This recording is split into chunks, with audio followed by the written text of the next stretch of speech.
So we have discussed the meaning of staffing and importance of staffing in the previous lecture. Now today we are going to discuss the process और staffing process. ठीक है, staff process of staffing.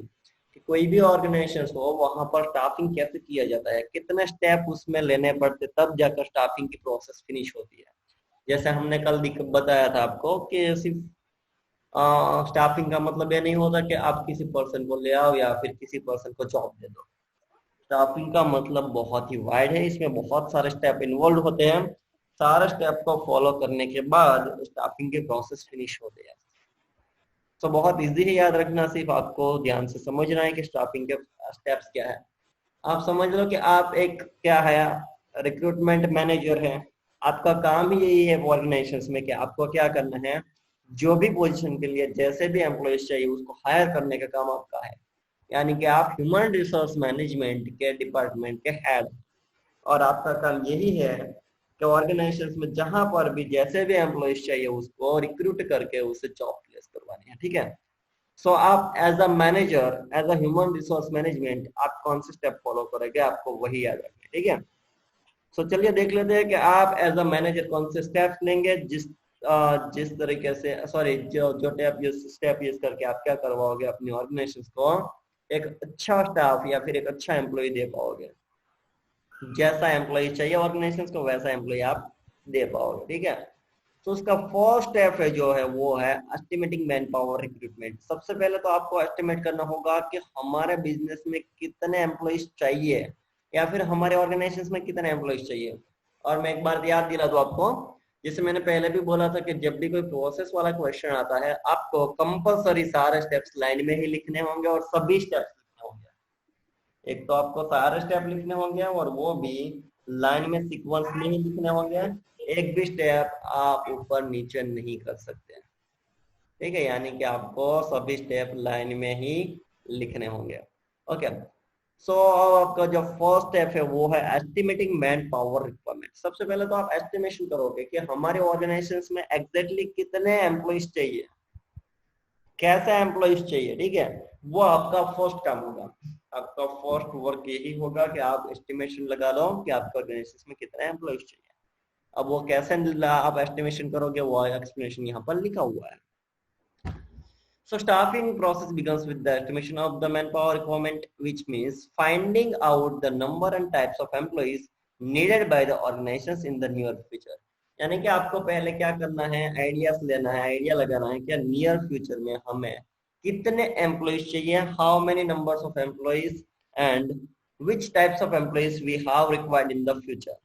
हमें future में कितने employees चाहिए, कैसे employees चाहिए, वो सबसे पहले आपको एस्टिमेशन लगा देना है। और उसे ही क्या बोलते हैं, man power planning. Okay, so man power requirement is not only to find out the number of people indeed but also the type of people, जो हमने डिस्कस किया। type means what should be the qualification educational background of the people whom we need to appoint। Type कौन सा type के employ, यानी इसका मतलब क्या होता है कि कैसे क्वालिफिकेशन वाले, कैसी स्किल वाले, कैसे एक्सपीरियंस वाले एम्प्लॉयज चाहिए वो डिसाइड करना है, यानी उसे क्या बोलते हैं, types of employees. While assessing the types of manpower requirement, company should also make a policy regarding the number of people to be appointed from the backward classes, women force, minority etc. Okay, वो कुछ काम की चीज हमारे लिए ज्यादा नहीं है। सो मैन पावर को एस्टिमेट करने के लिए भी जो कंपनी होगी, ऑर्गेनाइजेशन होगी या फिर आप मैनेजर हो तो आपके पास तीन ऑप्शन होंगे। आप मैन पावर प्लानिंग करने के लिए आपके पास कितने ऑप्शन होंगे, तीन ऑप्शन। जो तीन ऑप्शन का यूज करके आप क्या कर पाओगे, मैन पावर प्लानिंग कर पाओगे या फिर मैन पावर कितने चाहिए, कितने रिक्वायर्ड है वो आप डिसाइड कर पाओगे। और वो कैसे डिसाइड करोगे, तो एक मेथड है आपके पास वर्कलोड एनालिसिस। पहले क्या करो, आप वर्कलोड एनालिसिस करो, यानी कि कितना काम करना है नियर फ्यूचर में, हमें कितना काम करना है, उसे बोलते हैं वर्कलोड एनालिसिस। अब देखो इसमें लिखा है कि this requires the finding number and types of employees required to perform various job design in the organisation structure. कि जो ऑर्गेनाइजेशन स्ट्रक्चर ने डिसाइड किया कि हम कितने टाइप की जॉब करेंगे, यानी कितने टाइप के काम करेंगे, उसके ऊपर से आप डिसाइड करोगे कि आपको कितना एम्प्लॉइज चाहिए और कैसे एम्प्लॉइज चाहिए। फॉर एग्जाम्पल आपके ऑर्गेनाइजेशन ने डिसाइड किया है कि नियर फ्यूचर में हम प्रोडक्शन बढ़ा रहे हैं, हमें नियर फ्यूचर में प्रोडक्शन बढ़ाना है, ठीक है। तो उससे आपको पता चल जाएगा कि आपको ऐसे एम्प्लॉइज ज्यादा चाहिए जो प्रोडक्शन डिपार्टमेंट में काम करेंगे, क्योंकि आपकी कंपनी ने आपको सिग्नल दे दिया है कि आपको ऐसे एम्प्लॉइज को हायर करना है जो प्रोडक्शन डिपार्टमेंट में काम कर सके, क्योंकि कंपनी ने क्या डिसाइड किया है कि कंपनी नियर फ्यूचर में प्रोडक्शन ज्यादा करने वाली है। इट मीन्स कि आप वर्कलोड के ऊपर से भी डिसाइड कर पाओगे कि आपको कितने एम्प्लॉइज चाहिए और वो कैसे एम्प्लॉइज चाहिए। सेकंड मेथड है आपके पास वर्क फोर्स एनालिसिस। आप वर्क फोर्स के ऊपर से भी डिसाइड कर पाओगे। वो कैसे डिसाइड करोगे? सीधी सी बात है, देखो, it means the analyzing existence of workforce और employees already occupying the job position and how many of them are overburden और अंडरबर्डन। फिर आप अपना स्टाफ को देखोगे और अपने स्टाफ में देखोगे कि आपके स्टाफ में ऐसे कितने एम्प्लॉइज है जिसके पास ओवरबर्डन है, यानी कि जितना काम होना चाहिए उससे ज्यादा काम है, और ऐसे कितने एम्प्लॉय है जिसके पास अंडरबर्डन, यानी कि जितना काम होना चाहिए उतना भी नहीं है। तो आप क्या करोगे? पहले तो जो लोगों के पास काम नहीं है उससे काम दोगे, फिर उसके बाद फिर भी ऐसे जो एम्प्लॉइज बच जाते हैं जिसके पास ओवरबर्डन है, तो जितने ओवरबर्डन एम्प्लॉइज होंगे उसके लिए आप क्या करोगे? नए एम्प्लॉइज को क्या करोगे? असाइन करोगे या फिर नए एम्प्लॉइज को अपॉइंट करोगे। तो इस तरीके से भी आपको आइडियाज आ सकता है कि हमें कितने एम्प्लॉइज चाहिए।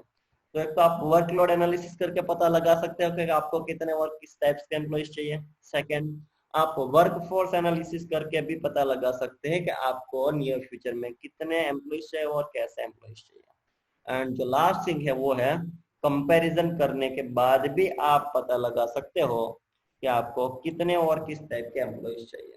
अब कंपैरिजन किसके बीच में करनी है तो देखते हैं, चलो कि after doing the workload analysis and work for analysis the manager compare both as excess of workload over workforce indicated understaffing and you need to appoint more people, whereas excess of workforce over workload indicated over the staffing and you need to remove or transfer some employees elsewhere। तो simple सी बात है, जैसे मैंने आपको ऊपर explain किया कि आप क्या करोगे, जहां पर ज्यादा एम्प्लॉइज हो गए वहां से एम्प्लॉइज कम करके जहां पर रिक्वायरमेंट है वहां पर पास करोगे, या फिर आप क्या करोगे, एक ही मिनट हम वेट करो, okay sorry for interruption. Comparison में आप क्या करोगे? आपने ऑलरेडी ऊपर क्या किया? एनालिसिस किया कि कितने ऐसे एम्प्लॉइज है जो ओवरबर्डन है और एनालिसिस किया कि कितने लोग अंडरबर्डन है। तो पहले तो आप क्या करोगे? जो अंडरबर्डन है उन लोगों को काम दोगे।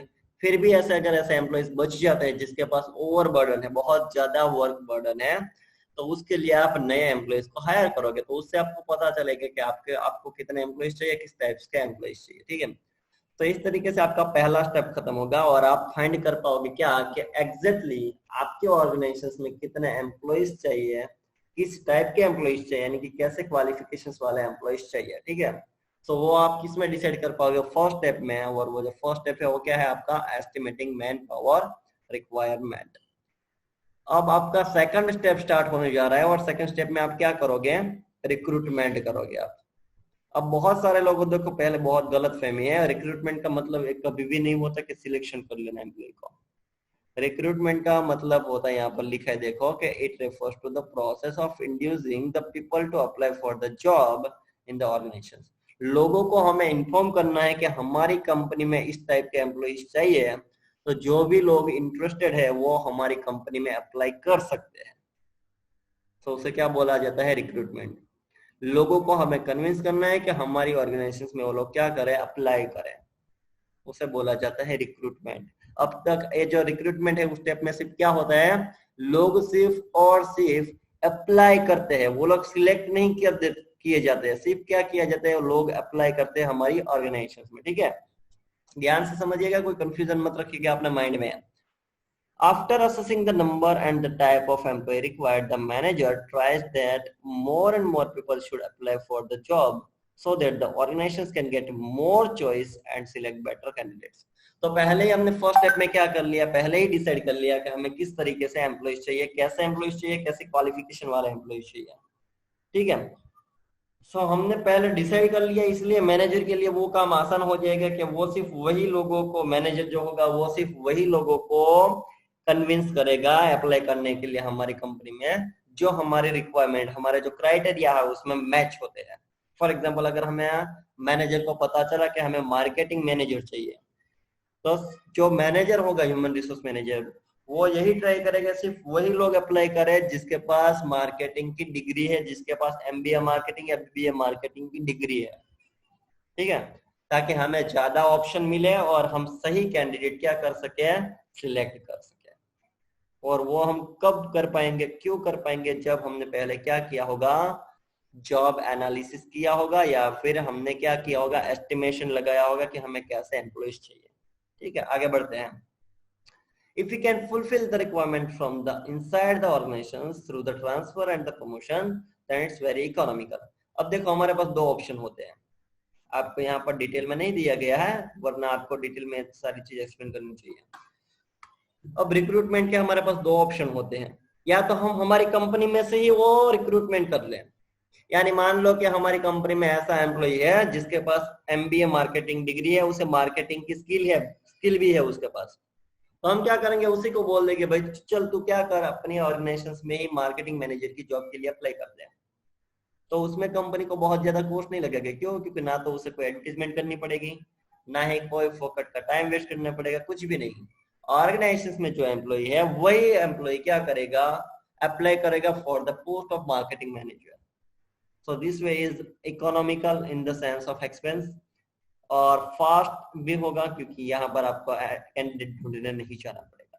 But general organisation has to fulfil its requirement from the outside the organisation, पर ज्यादातर ऐसा ही होता है कि कोई भी एम्प्लॉयज हमें चाहिए तो हम ऑर्गेनाइजेशन के बाहर से ही रिक्रूट करते हैं, अंदर से बहुत कम करते हैं। ठीक है, सो हमें तो यहाँ पर यही मान के चलना है कि हम यहाँ पर जो एम्प्लॉय सिलेक्ट करने वाले हैं, जो कैंडिडेट सिलेक्ट करने वाले हैं, उसके पास जो एम्प्लॉय होगा वो बाहर का ही हम सिलेक्ट करने वाले हैं। ठीक है, ऐसा जिम करके चलेंगे हम। To recruit people from the outside the organizations, contact various placement consultants, employment exchange, contractor, etc.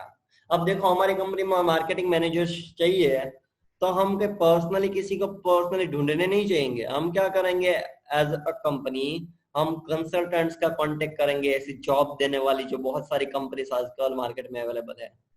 ठीक है, या फिर एम्प्लॉयमेंट एक्सचेंज का कांटेक्ट करेंगे, या फिर कॉन्ट्रैक्टर्स का कांटेक्ट करेंगे, और उसको बोलेंगे हम कि हमें हमारे ऑर्गेनाइजेशन में किस टाइप के एम्प्लॉइज चाहिए और कितने एम्प्लॉइज चाहिए।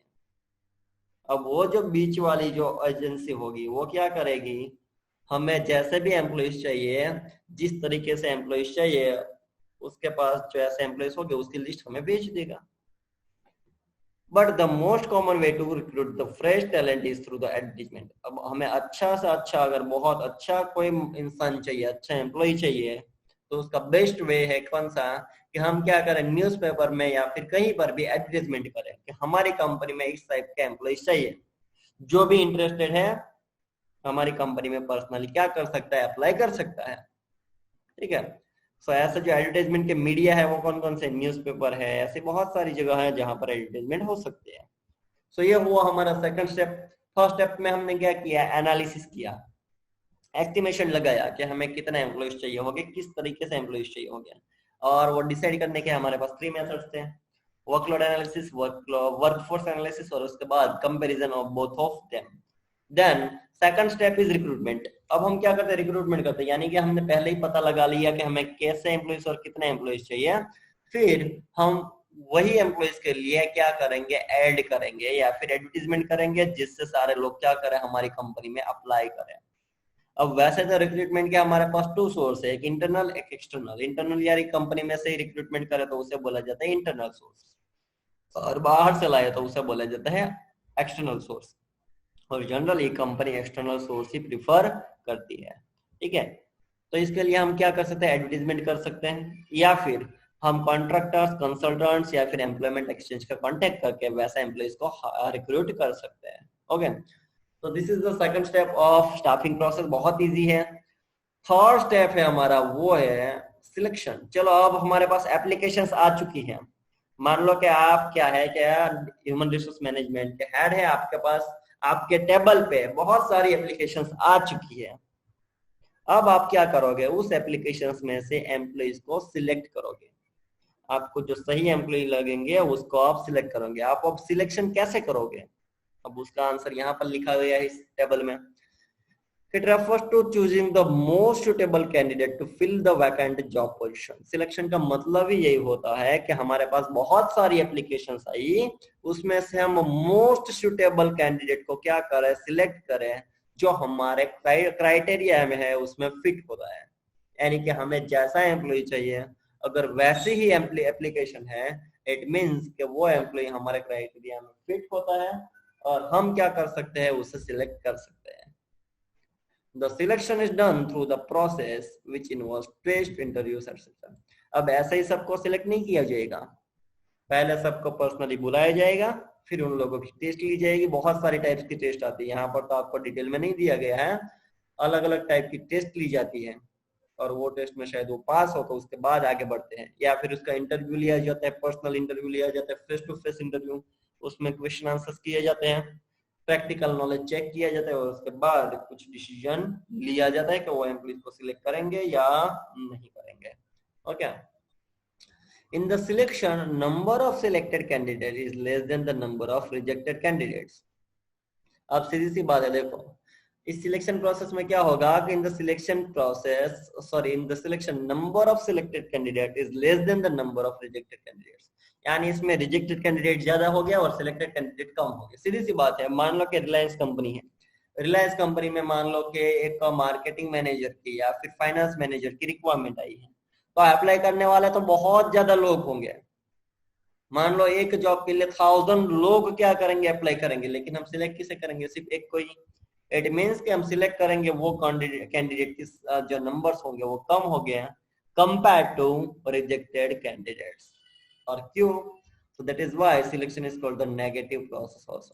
इसलिए बहुत सारे लोग उसे नेगेटिव बोलते हैं, नेगेटिव प्रोसेस, क्योंकि सिलेक्शन में ज्यादातर यही किया जाता है कि सिलेक्ट सिर्फ एक या दो लोगों को किया जाता है, बाकी सब लोगों को रिजेक्ट किया जाता है। ओके, सो सिलेक्शन का ऑब्जेक्टिव क्या हो सकता है? फर्स्ट ऑब्जेक्टिव हो सकता है to select the best among the available. अब हमारे पास बहुत सारे ऑप्शन है, हम क्या करना चाहते हैं, उसमें से बेस्ट ऑप्शन हो उससे ही सिलेक्ट करना चाहते हैं। ठीक है, सो इसीलिए हम ये सिलेक्शन की प्रोसेस करते हैं। एंड सेकंड ऑब्जेक्टिव क्या हो सकता है? To make a selected candidate realise that how seriously things are done in the organisation. हम कैंडिडेट जो हमने जिस कैंडिडेट को हम सिलेक्ट कर रहे हैं उसको हमें रियलाइज करवाना है कि हम ये जो सिलेक्शन की प्रोसेस करते हैं वो कितनी सीरियस थिंग है, या फिर आपको जो जॉब दी जा रही है वो कितनी इंपॉर्टेंट है। तब जाकर हमारे पास वो जॉब इतनी इंपॉर्टेंट है, इसीलिए तो हम ये सारी फॉर्मेलिटीज करते हैं। ठीक है, यानी हम सिंपल सामने वाले कैंडिडेट को रियलाइज करवाना चाहते हैं कि आप जिस जॉब के लिए सिलेक्ट किए जा रहे हो वो जॉब कितनी इंपॉर्टेंट है और वो काम कितना सीरियस है। तो ये दो ऑब्जेक्टिव हो सकते हैं सिलेक्शन के। फर्स्ट, के हमारे पास बहुत सारे ऑप्शन अवेलेबल है, उसमें से हमें बेस्ट सिलेक्ट करना है, इसलिए हम सिलेक्शन की प्रोसेस करते हैं। सेकंड थिंग, और जिस कैंडिडेट को हम सिलेक्ट करने जा रहे हैं उसको हम रियलाइज करवाना चाहते हैं कि हमारे ऑर्गेनाइजेशन में जो काम होता है वो कितना सीरियस होता है और कितना फॉर्मल होता है, जो आपको प्रॉपरली करना होगा। ठीक है, सो यहाँ पर तो आपका सिलेक्शन का स्टेप भी खत्म हो गया। आपने अब तक 3 स्टेप किए। सबसे पहले एस्टिमेशन किया कि आपको कितने एम्प्लॉइज चाहिए। सेकंड स्टेप में आपने क्या किया, फिर रिक्रूटमेंट किया, जो इंटरेस्टेड कैंडिडेट लगे आपको, जो स्किल के साथ मैच हो रहे हैं, उन लोगों के पास से आपने एप्लीकेशन मंगवाई। फिर जो एप्लीकेशन आई थी उसमें से आपने एम्प्लॉइज को क्या किया, सिलेक्ट किया, बहुत सारी टेस्ट ली, इंटरव्यू ली, उसके बाद जो कैंडिडेट आपको अच्छा लगा उसको आपने क्या कर लिया, यहाँ पर सिलेक्ट कर लिया। अब हम क्या करेंगे, उसका प्लेसमेंट करेंगे। अब तक तो सिर्फ क्या हुआ है, वो उसका सिलेक्शन हुआ है, अब उसका प्लेसमेंट करेंगे, यानी कि जहां पर भी जॉब खाली होगी, जिस जॉब के लिए हमने उसे क्या किया है, रिक्रूट किया है, सिलेक्ट किया है, उस जगह पर उसे क्या किया जाएगा, प्लेसमेंट किया जाएगा।